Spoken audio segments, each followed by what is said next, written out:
You learned to be quiet before you ever learned to speak, to observe before you acted, to read the room before you understood your own emotions. That wasn't caution, that was survival. That's what complex PTSD looks like. People think trauma is about what happened, but sometimes it's about what never did. The hug you didn't get, the apology that never came, the stability that never arrived. CPTSD is not just about fear. It's about unsafe patterns becoming familiar.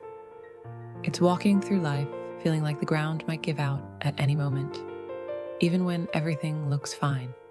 1. Hypervigilance as a personality trait. You don't just notice things.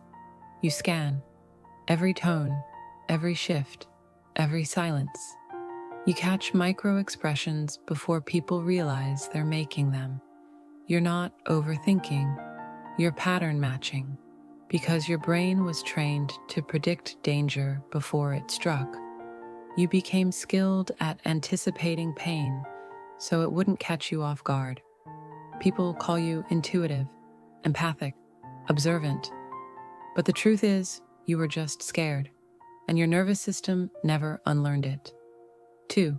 The fawn response, the trauma response no one talks about, everyone knows. Fight, flight, freeze. But there's another one. Fawn. You made yourself easy to love, quiet, helpful, forgiving. You erased your needs before they became inconvenient. You laughed at jokes that hurt. You stayed in rooms that felt wrong, because somewhere inside, you believed that being agreeable would keep you safe. And the worst part? It worked. 3. The loss of identity. When survival means becoming who others need you to be, you forget who you were before that. You shapeshift, you mirror.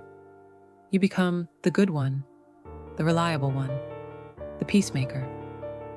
But at night, when you're alone, you feel hollow, because no one really knows you.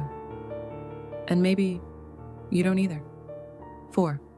You don't trust yourself, and you don't know why you replay conversations hours later. You doubt your reactions. You wonder if you're being too sensitive, too dramatic, too needy. But you weren't born with distrust. You learned it. You were gaslit, minimized, blamed for things that weren't your fault. And now, you question every instinct, every emotion, every memory. 5. Shame as a baseline emotion. You walk into rooms already apologizing. You over-explain, overperform, overthink. You shrink yourself, not because you want to, but because something in you says, less of me is safer. That's not shyness. That's shame. And it's not yours to carry anymore.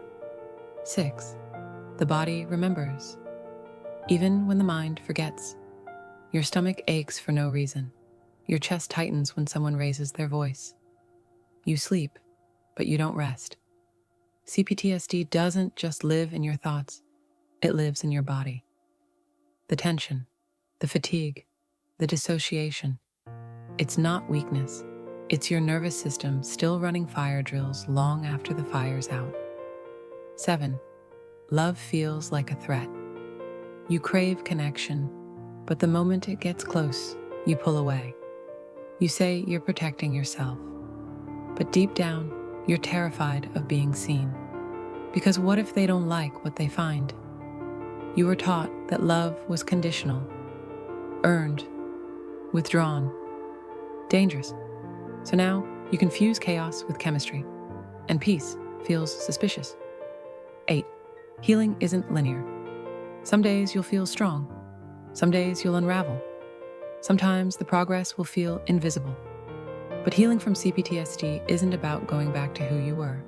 It's about becoming who you never got the chance to be. You'll stumble, you'll fall, you'll question if you're healing at all.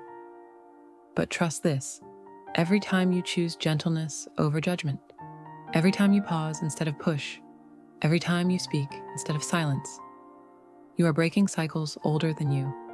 And that is not small. That is not weak. That is power. 9. You are allowed to feel safe again. Not all at once, not forever, but in moments. In the way sunlight feels on your skin. In the way your breath slows when no one needs anything from you. In the way you say no and nothing falls apart. In the way you begin, finally, to trust the softness of being loved. This is Unravel Me, where we name what hurt us and slowly, gently, let it go.